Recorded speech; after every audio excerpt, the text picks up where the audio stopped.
Shopify Masters is powered by Shopify, the easiest way to sell online, in person, and anywhere in between.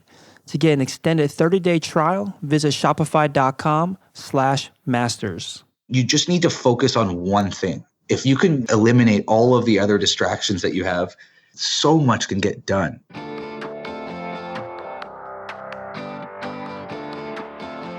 Hey, my name is Felix. I'm the host of Shopify Masters. Each week, we learn the keys to success from e-commerce experts and entrepreneurs like you. In this episode, you'll learn how to work with an ad agency to launch a crowdfunding campaign, how to increase word-of-mouth marketing with your product packaging, and why you should include long copy with your video ad. Today I'm joined by Dan Demsky from Unbound Merino. Unbound Merino is the ultimate travel hack, simple clothing with extraordinary performance. Travel anywhere in the world with nothing more than a backpack, and was started in 2016 and based out of Toronto. Welcome, Dan. Hey, how are you? Good. So when we first started talking over email, you mentioned to me that you've been an entrepreneur for over 10 years. You built multiple business north of 7 figures and have crashed and burned countless times. So very excited to have you on to talk about your war stories. But let's start off there. Now, what kind of business have you started in the past, and what was your experience with them? Well, I've been an entrepreneur for almost 10 years, probably just under. And I've been in these past 10 years in 4 businesses now. So the first business that I founded was called Biz Media, which is still going today. It's a video production agency. And we would work with large brands and do the video content strategy for their online video as well as the production itself. And I was a partner in a business called D-Brand Skins, which is vinyl skins for smartphones, laptops, video game consoles. And I was bought out almost 3 years ago from that. Still really, really close with the business and good friends with the founder. From there, I founded Hitsu Socks, which is a sock brand. Then all the socks are designed by street artists from different cities. And the experience from those 3 businesses led me to where I am today, which is Unbound Merino, which is my full-time focus now. And we've been going since December of 2016. So that's about half a year now. Yeah, very cool. So we're very much in the early phases of your business, but already a successful business. We'll get into all that in a bit. Now that you have the experience of launching 4 businesses in under 10 years, how's your approach to launching a new business changed or evolved over time? It's amazing to think what would be different if I were to know what I know today and to start back right at the beginning, because you make such colossal mistakes as you go, and they can seem so debilitating at the time. But I really don't know if it's possible to learn and grow and to have it in your nature as an entrepreneur to act a certain way if you didn't tinker and try something one way and mess it up or go in the wrong direction. I do spend I wish I read more now, but I have spent a ton of time reading over the decade, a lot of business books. And I have mentors. I have a lot of entrepreneur friends I've made over the years, and you can learn from other people, but nothing will teach you like running into the wall and learning the hard way. And when you look back at all of the mistakes you make along the way, you actually look back at them with, it's such a positive feeling. What may have seemed like the worst thing ever at the time, it's just made me understand the landscape a lot better. So, I don't know if that answers the question, but. Yeah, I mean, I think what you're saying is that there is no better teacher than just jumping in and know that you're going to make mistakes, and don't let that discourage you from getting started. I think where a lot of entrepreneurs get stuck at is in this ideation phase, right, where they have all these ideas and it's just kind of stews around and they never pursue them. They jump from idea to idea. Obviously, you've executed, right? You started, launched businesses 4 times. What's your approach to getting out of the ideation phase into actually executing and launching a business? Have you always been able to make that jump, or do you have some kind of, advice to give on people that are stuck in the idea phase? Well, let me give an example. I think it was just a couple days ago, asked me for my business card. And we've been active for about 6 months, but obviously it took a little bit more time until we launched. So I haven't even thought of a business card until that person asked. It didn't even dawn on me that maybe I should have it, because sometimes people get caught up in these, like, oh, well, I need the branding and I need the business. Like, there's nothing that matters other than putting a product or service out there so that someone out there will pay for it. That's it. Like, create value that someone will pay for. And anything else that's gets in the way of you creating that opportunity. And it could be a terrible website, but getting a terrible website up this is a Shopify podcast. There's no better way to get started than to use Shopify. And I'm not just saying that because I'm grateful to be here, but truly it's a platform that makes it really easy. The first Shopify website we built for Hitsu Socks, I built with my business partner myself, and we have no web development experience. We're not designers, but the site looked great. So you can make a site. It doesn't even have to be that good, but that's step one. Like, just make a business, offer your services somehow, offer a product somehow. The faster you get there, that's when you start figuring out the mechanics. I've never had a problem getting started. And I think that's maybe circumstance. I'm lucky in the sense that Biz Media, when we started, I was in school and we were in my mom's basement. And if you live with your folks and your rent is covered, you don't have to pay rent. Like, I didn't have to when I lived with my folks. I also got free food because I lived with my folks. There's no better landscape to start a business. Mm-hmm. But I wasn't planning on starting a business. We were doing video production for fun because we wanted to make our own videos. And we started taking some gigs that we find on Craigslist because we wanted to get a little extra money to buy an extra light for the camera or a microphone or whatever it might be. And it sort of just became a business because we were really into the work, and word of mouth led us from, one $200, $300 project to another $300 project to a $500 to a $1,000 project to, we ended up doing work with GE, which we had to register a business because they weren't the kind of company that's going to slip cash into an envelope and pay us that way like we're used to. That's why we created Biz Media. We went in court. We first did a general partnership, then an incorporation. All of that stuff came out of necessity. Like, we need to be a business now. It wasn't like we registered a business and said, this is how we're going to go make money. We were making money doing freelance, turned into a business, and we grew that business very rapidly. And maybe that's inherent in me, but I've never had that problem where I overthink. I just get started. And I think there's nothing to lose. If people think your idea is silly or stupid, it's like, really, it doesn't matter. All that matters is that you're moving ahead. And that's how I've worked, and it's worked out well for me. At least that part of it's worked out pretty naturally well for me. Yeah, I think what you're getting at too is that there's a timing for everything. Maybe you didn't need business cards at first, or clearly you didn't until someone asked for it. And then you just, it sounds like your approach is to plan less and execute more by doing things out of necessity rather than trying to think, 6 months down the road when you haven't even launched your store yet. Just do things that are necessary to get the product out there in front of the people that you need to get in front of so that you can collect the data, essentially, whether it be quantitative or qualitative, to validate whether it's a good product or that has a fit with the market or not. And then speaking of that, what is your approach, especially early on, if someone has an idea and let's say they want to spend this weekend to launch their store, launch their site, and they want to get that product out in front of as many people as possible. What's your approach these days to get the product out into the market as quickly as possible in terms of driving the traffic to your store? So you want to know what's my process for getting the website itself set up, or the whole business? Because there's two parts of it. The first aspect is, do you have a product that you're at your disposal that you could sell? Mm-hmm. Right? So in our case, we had the idea, but we wanted to make sure that the product was great, and we had to make the product first. So that was a huge part of it. And that was just the only focus. We weren't planning a website. We weren't planning a crowdfunding campaign. We weren't really planning a brand at all.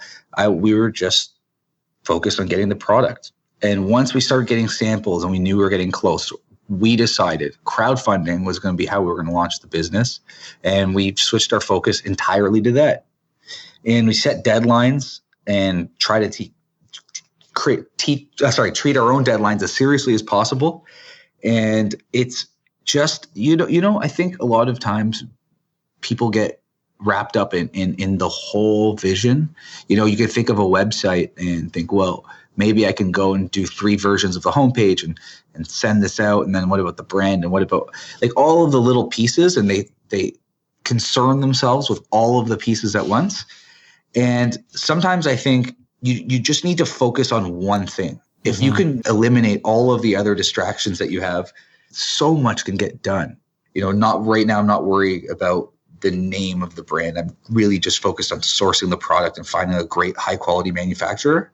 And, as make it sound like that's just the way I've always operated. Sometimes I'm victim of the exact opposite of what I'm saying. I get distracted, I have too many priorities, but we make a really conscious effort to what matters now. What's the thing that needs to be really ironed out now? And we do as much of that as we can. And what's the next thing? And just one after the other. But I think if you can go and you have a product that you could sell or a service or whatever it is, if you could flip up a site, I think get it up as fast as possible rather than trying to, shop around, get the right design, because once you have it out there and it's live, nothing will burn and pain you more than seeing something that doesn't look right. Like I could go and have 3 versions of our website and, get a dozen or a couple dozen people I know to look it over, give feedback, and try to come up with the best way. Or I could launch it and then I have a fire under my ass that this thing's already on the web and I need to fix it if it's not perfect. And I feel that about a lot of the things in our business right now. Like this page is crummy. This section's crummy. I don't like this part of our packaging anymore. People look at them, they say it's great. They don't see it. But for me, because it's live, it's already out. I have that fire to fix things and get things moving. And, if the website wasn't live, how long would it take me to get to that place where I'm happy? I probably will never be fully happy, to be honest. Right, that makes sense. So you mentioned that for this product, for this store, this brand that you built, a lot of the time in the early days was spent on making sure you had the perfect product or you had the best product to put out into the market, even before focusing on driving traffic or even getting a store up right away. Did you have to spend time validating if this was a product that would be successful in the market? So here's what we did. So the story of the product itself, and I've wanted to launch an e-commerce product-based business for many years now. And I became a partner in dbrand, which is a very, very successful. I was in very early. It blew up while I was there with the company and exponentially blew up after I was bought out. The founder of the business is absolutely brilliant. And I was learning about e-commerce from being on the inside of a rapidly growing e-commerce business. I was lucky for that. But that wasn't my product. I came in to help and be a part of that growth. Wasn't my business. I started Hitsu Socks, and it's still going. I'm not active in the business anymore, but I'm still a partner in it. It was a really creative and fun exercise for me to learn how to start. But when Unbound came around, the idea hit me like this product doesn't exist. Like there's stuff similar to it. There's stuff like it. I'm not saying we invented this textile. It's used in activewear and outdoors type of apparel. It just doesn't look right. It's not normal. It looks like outdoors clothing. And a lot of it has timber wolves on it and stuff like that. Some of it looks like if you wear it, you look like you just came from doing a marathon. We wanted stylish, simple, really high quality merino wool t-shirts that were plain, simple, and classic looking. And I had a really hard time finding it. So for me, I'm like, why doesn't this exist? Why can't I find the right looking merino wool clothing? Because this stuff is so good. And if I did find stuff that kind of looked right, it was made really cheaply or it was blended with synthetics, which I didn't want. So it hit me that this is for me. So I knew what I needed to create. I knew what the bar I needed to achieve was as far as quality was. So when I was sourcing, I was making the product for me. Now, I've heard this before, that a lot of times the great entrepreneurial story is someone just says, why can't I get this product? Or why does this service not exist? Or this idea I haven't seen before. And it seems so obvious. And then they just go and do it. And oftentimes those stories can lead to great success because the person who created it was the core consumer. And that's who I am. I really made this for me originally. My partners totally aligned in that. We live and breathe this stuff. So everything about getting the product to the right point so that it's of the quality that didn't exist in the market, we were the perfect people to understand that this is the way it needs to be. And all of the marketing that wraps around that, we understood. So I knew that I wanted it, but I didn't know if the market wanted it. So that's the second piece. And what we did and the way we validated it, and for two reasons we chose this path, is we did an Indiegogo crowdfunding campaign. The obvious first reason why we did that is because it's very expensive to go and manufacture mass quantities of stuff. It's even expensive to do prototyping. Between just winding up with dbrand, all of the work I was doing with Biz Media and Hitsu Socks, I was spread so thin that this idea of having a new business was ludicrous. So the only way that I would figure we could do it and not sink a bunch of money into it and to validate the idea was to go the crowdfunding route. So that's the second part. So it's the obvious reasons you get money. We raised $370,000 on our crowdfunding campaign. We had a very, very well thought out budget, which included trips to our manufacturing facility north of Shanghai to inspect, because we had to make sure the quality of product is everything. So that was our main number one focus and priority, and continues to be our number one priority, quality of product. So we raised the money through crowdfunding. That was the money for the business to start it. But the major piece, the other piece, was the validation.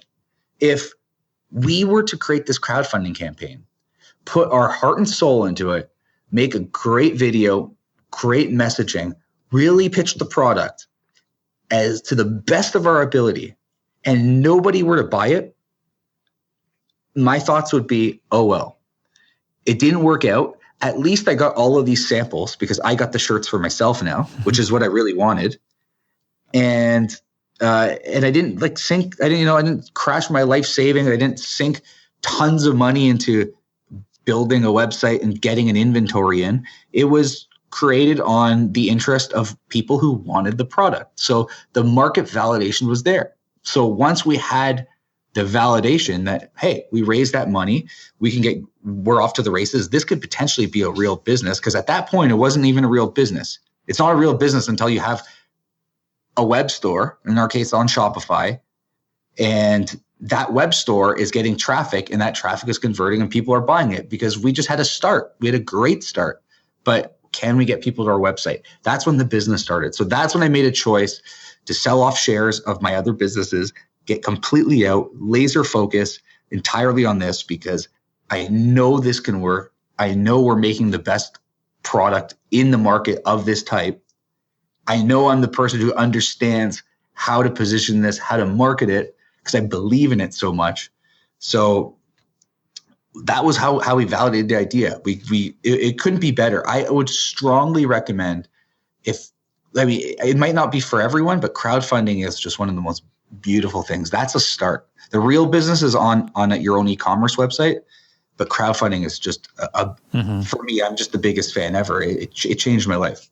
Yeah, this is certainly not something new where people launch on a crowdfunding platform to validate a product, but you're probably one of the first ones that I've had on the podcast that chose to launch it on Indiegogo, right? You hear a lot of times from people that launch on Kickstarter, the most popular, I guess, crowdfunding platform for launching products, but you launched Indiegogo. What was the decision behind that?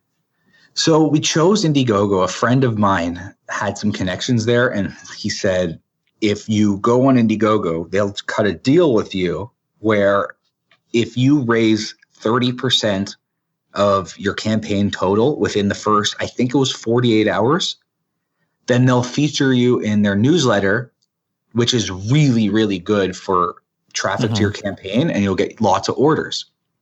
So what we did is, well, that was enough. And he said, trust me, just go with it. So like, all right, well, what's the difference? People are going to come to our crowdfunding campaign. They're going to buy it on Kickstarter or Indiegogo if they want. I don't know why the idea is what's going to sell people, not the platform. So that deal was enough to say, all right, let's give it a go. And in hindsight, I don't think I could be happier, because I think Indiegogo has that, that we're in second place complex where they have to work a little harder. So the support that we got from Indiegogo was fantastic. Like I can get on the phone with them anytime. They send resources. They were in Toronto and they even came to visit just to say what's up, just to let you know they got your back. What we did is we really needed about I think it was $74,000. That was the budget that we needed to launch this business at a minimum. But we said we needed 30,000 just because it was easier to reach 30% of 30,000 than it would be for 74. So if we were to only end up raising 30,000, we would have had to refund everyone's money, because really I would have had to kick in the extra $34,000.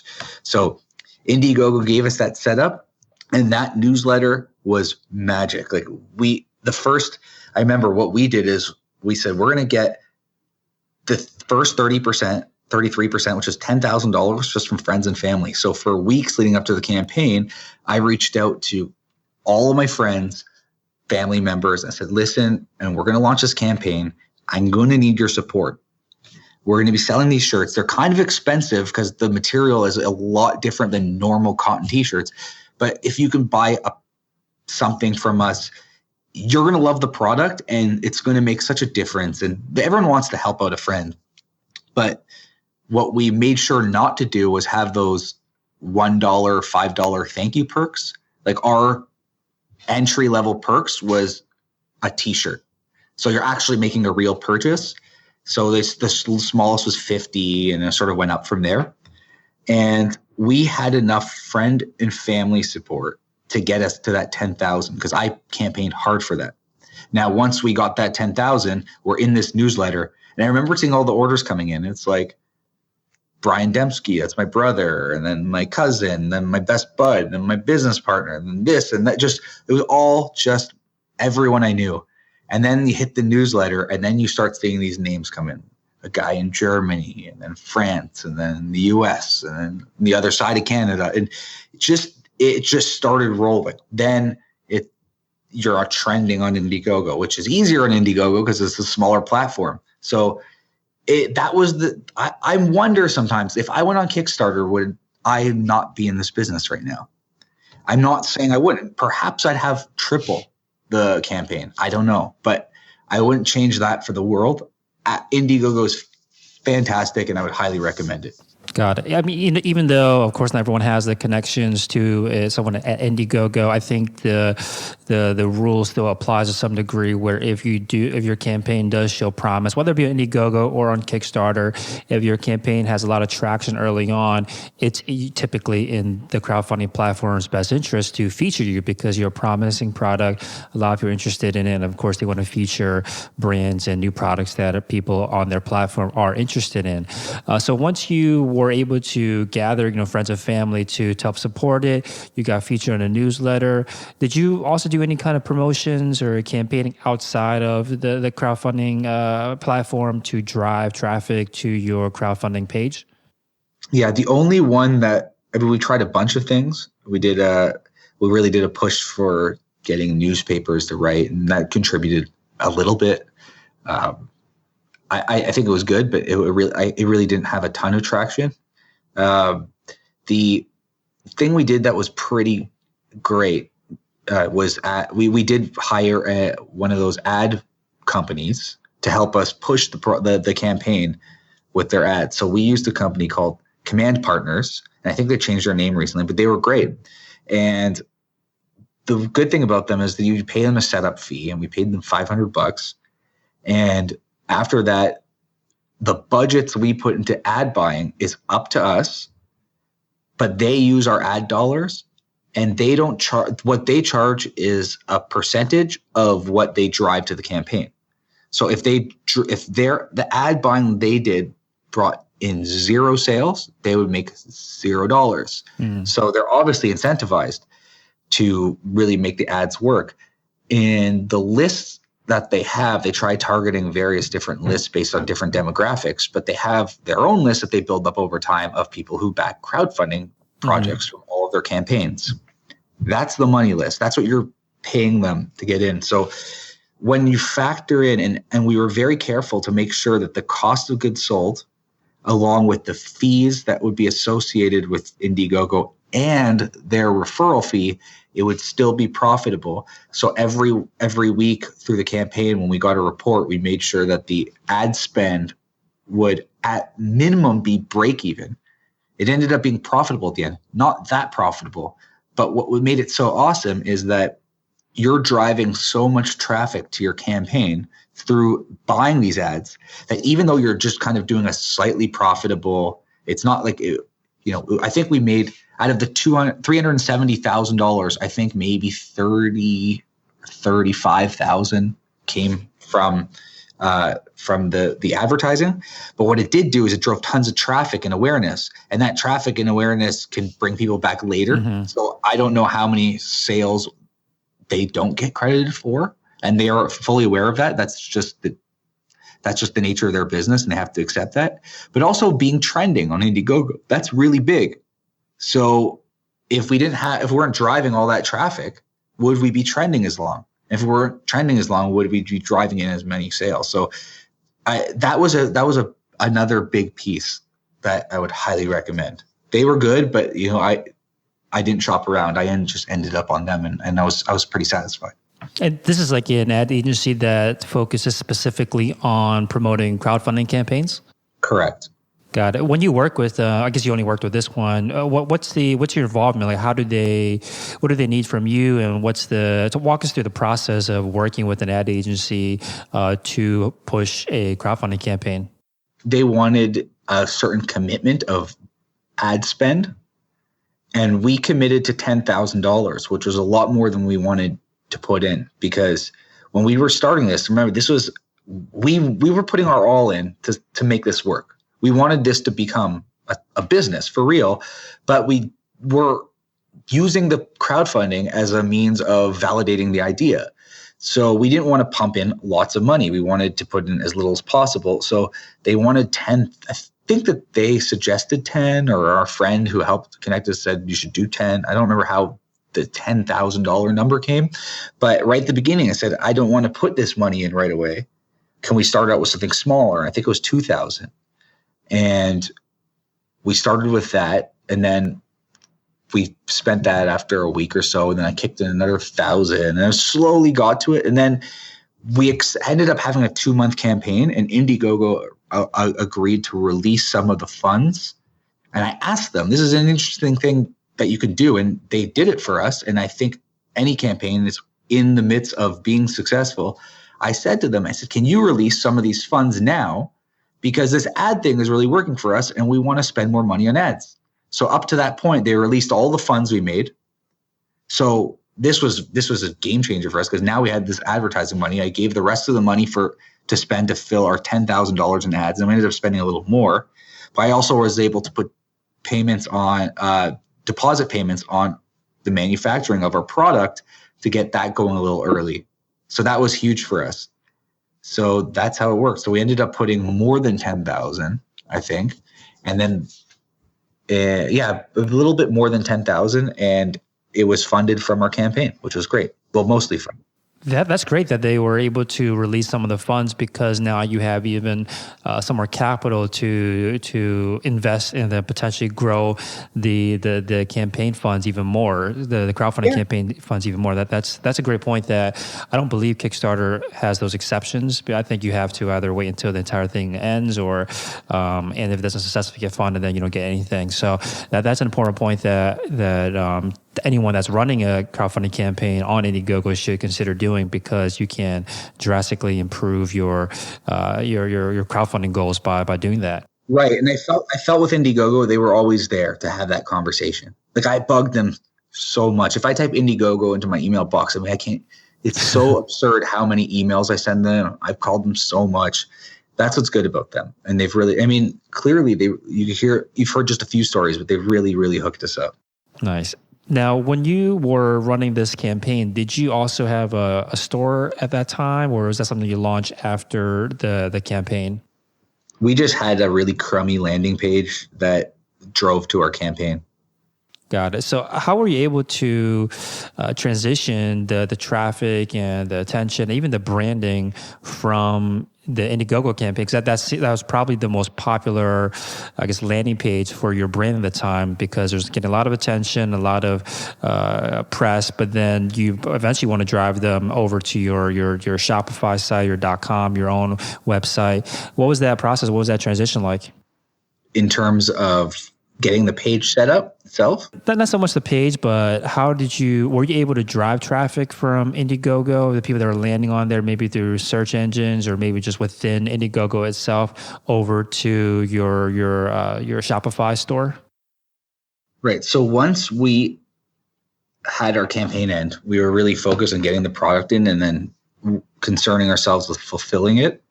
And lightly, we're setting our store up in the background. But we didn't want to waste too much time. As I said to you before, I think it's pointless, just get it up there.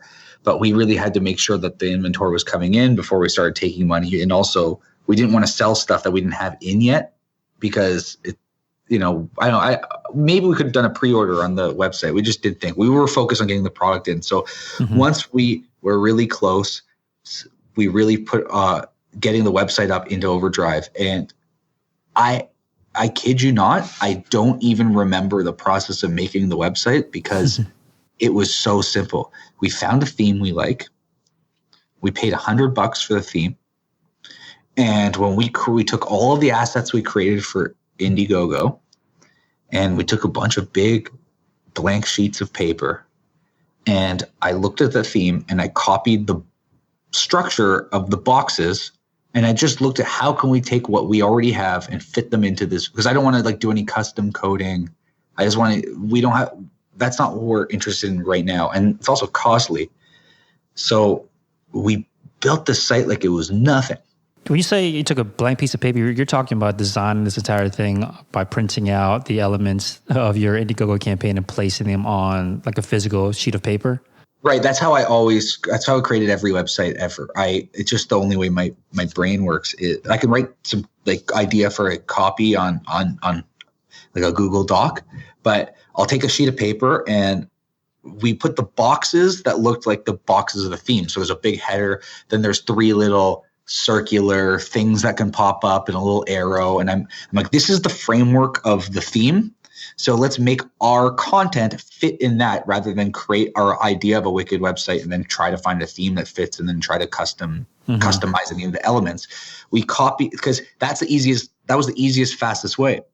So we had this big long box for the header, for example, and we said, what do we want it to say? So it's a simple clothing, extraordinary performance. That's a good line that we have. That might be our header. And we drew it. I drew it by hand, and I can't draw. I draw really crude stick figures. And we made this website. Then we took those pieces and we hired a freelance designer to help us, can you take this, this photo, this guy with his shirt, crop it out, put this thing here. They made all the assets for us, plugged it in, and we launched our website. We got it up.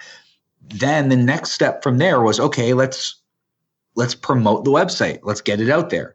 And my 2 partners, still in full-time work at the time, we'd have our meetings on Friday nights and then on Monday and Wednesday morning, before work and after work till really late.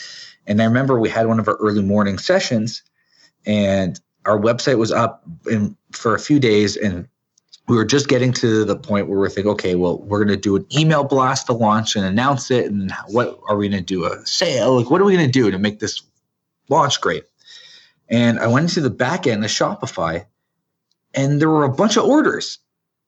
And we're like, what the hell is going on? Like, who even knew this site existed?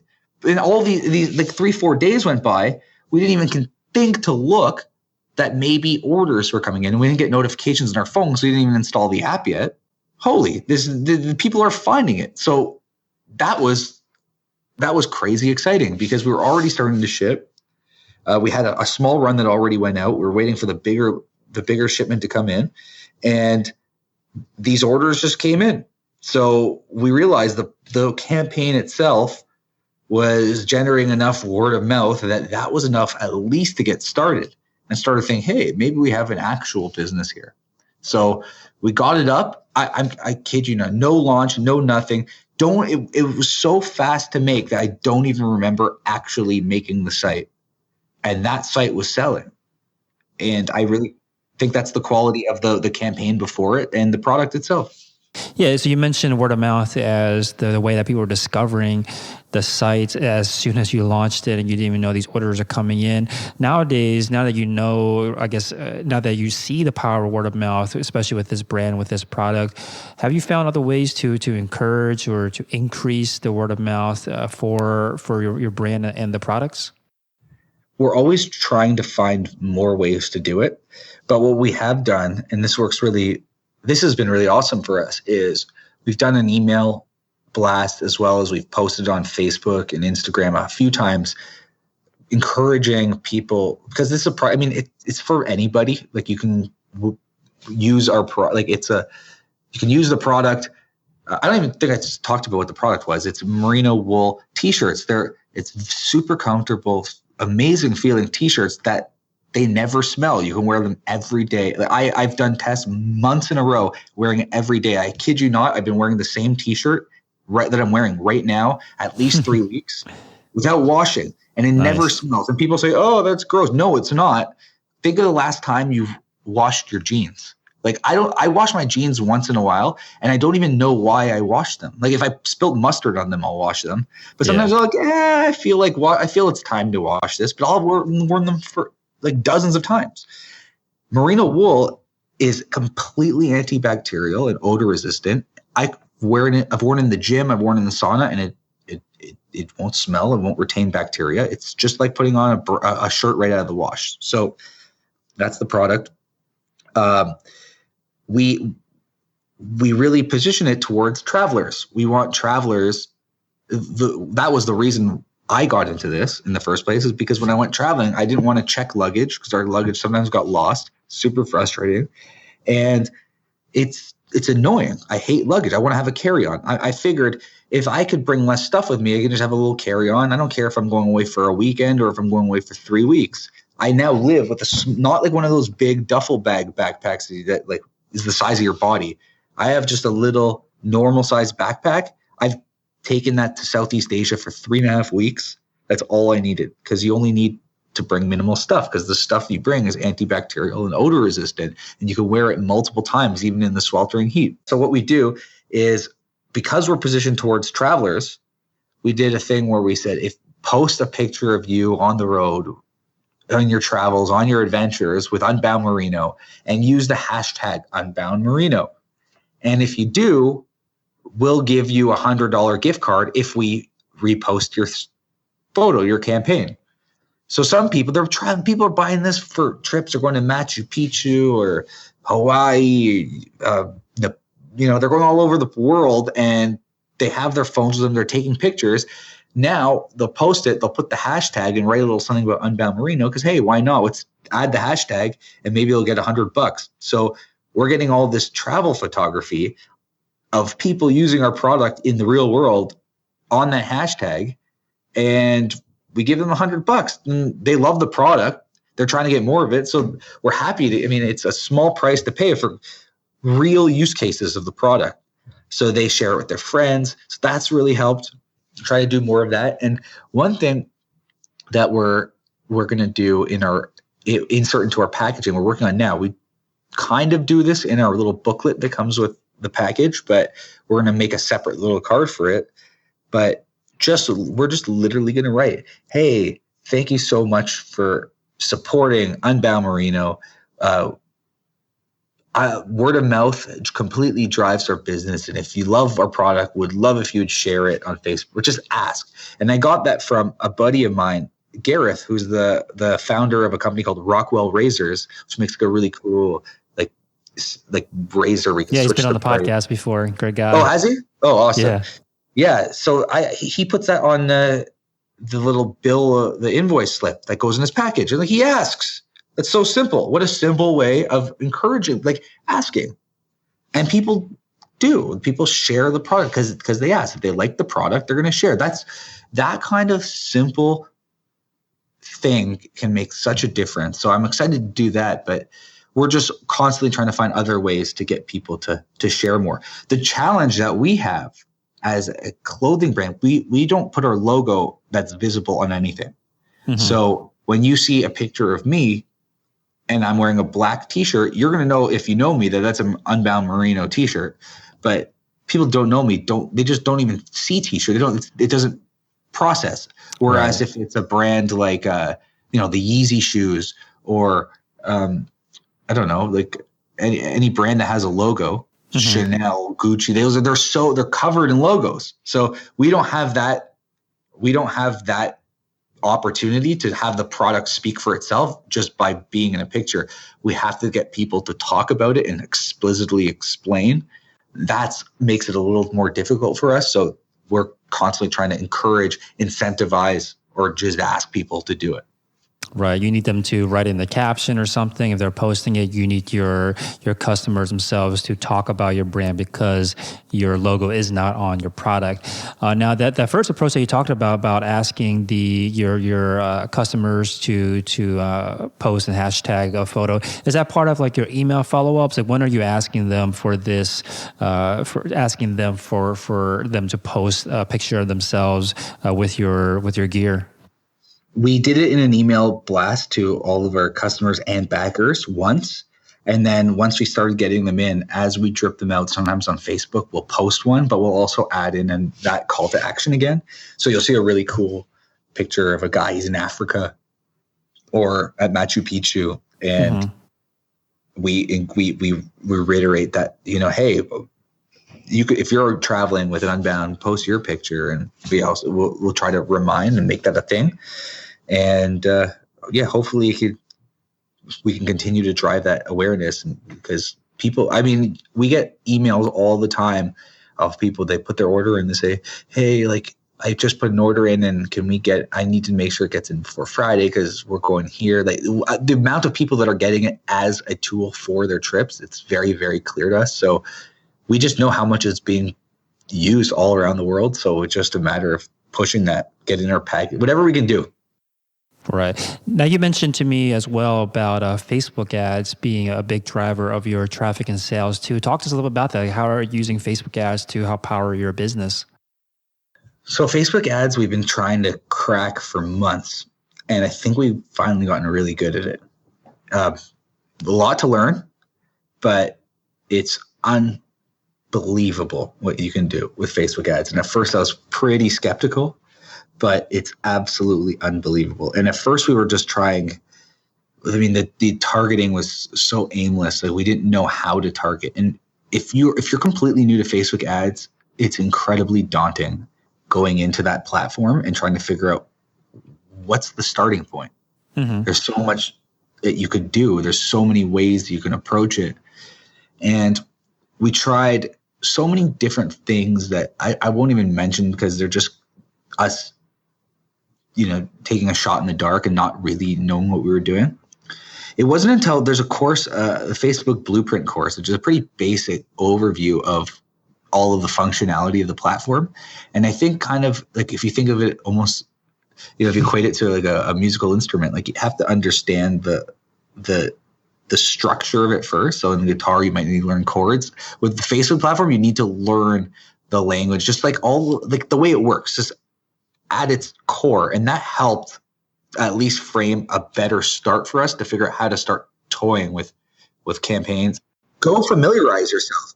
Like the Facebook Blueprint course is a great thing. It's free. Just go do it. Spend I spent a couple hours every day just digging through, just setting up, fake ad sets and stuff like that. And what we, seeing as my background, I have a video production agency. Obviously, we were able to create. That's an advantage for us. This may be an unfair advantage, but we can create really good videos pretty easily. So, but it's not hard to create a good video. But we created a video ad, and what we did at first was we decided to create 4 different segments, so to speak. One was our competitors. So the interests that we were selecting for our targeting would be people who are interested in performance, like activewear, performance clothing, stuff like that. That was one. The other was backpackers. We're targeting backpackers. So we picked 4 groups like that.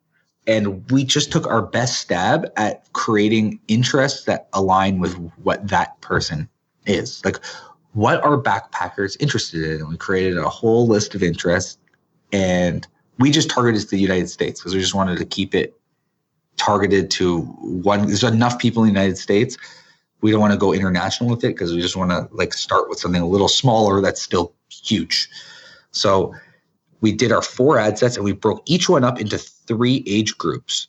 Is that right? 4? Yeah. So we had 12 ad sets, and we put $5 into each of them. And we did the same exact ad, and we just let it run for a couple weeks. And then after a couple of weeks, and it's very hard to not go in and start changing things right away, but we're like, let's just do 2 weeks, see what data comes back, and see if we can learn anything from that. And what we noticed from doing that was there was a few of them that were performing pretty well, and there's a few of them that were completely just absorbing and burning money. Now, each one, the ones that weren't working, we're losing $5 a day. We were willing to lose that for the information, the data that would come back. But the ones that were looking good, we took that budget out of the ones that weren't working and added it to those. So now we cut them in half. We're still spending the same amount per day overall, but all of the money is in these ones that appear to be working. Fast forward another week or 2 weeks, whatever it was, did the same thing, narrowed it down to just a few, and sort of discovered these are kind of working. Then what we did is from those ad sets, we split up the ad and made 4 variations of that ad, but just not the video itself. So the video is the same, but instead of it saying simple clothing, extraordinary performance as the headline, we switched it to something else. Or we took a huge piece of copy from the website that's like 2 paragraphs long, and we dumped that in. So it's this big text heavy ad. And we switched one from learn more when you click to shop now when you click.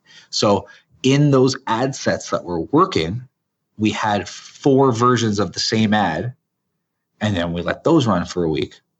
And what we discovered was once it's crazy how it was just like tinkering until bam, this one ad is killing it. And that's the one I mentioned that has lots of copy, like 2 paragraphs of information, because this video starts auto playing for people.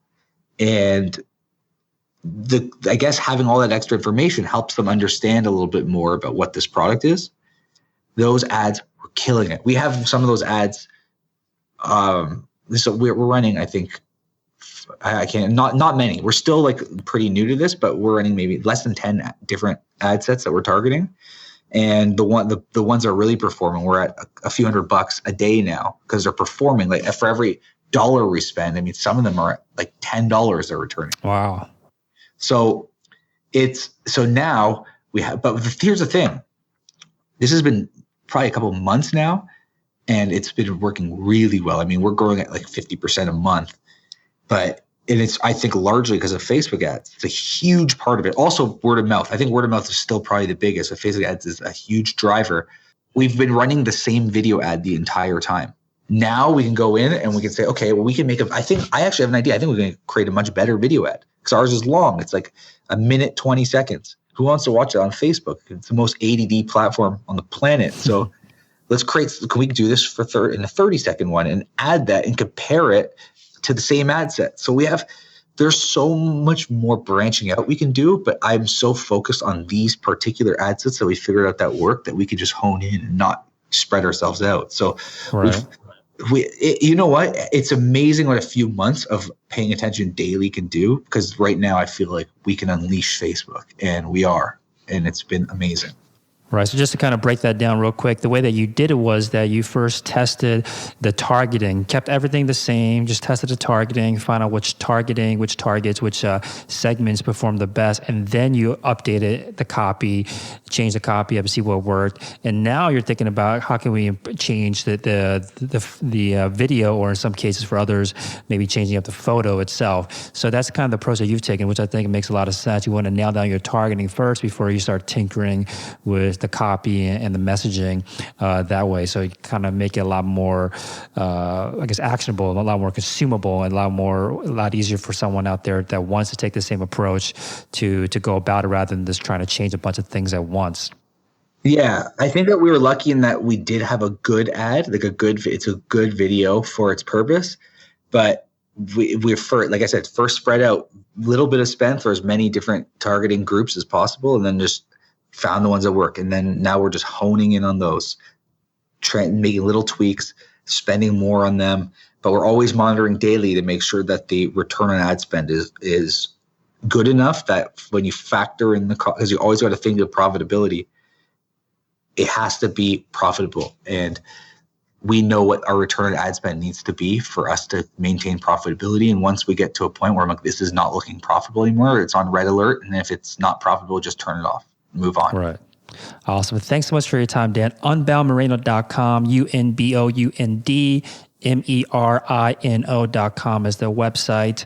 Where do you want to see the business be this time next year? Oh man, we're growing. I mean, we're growing really. We know where we want to be in a quarter. We know how many, like we have it planned out, but I think, I don't know. I don't want to get too ahead of myself, but I think we're going to blow it up, man.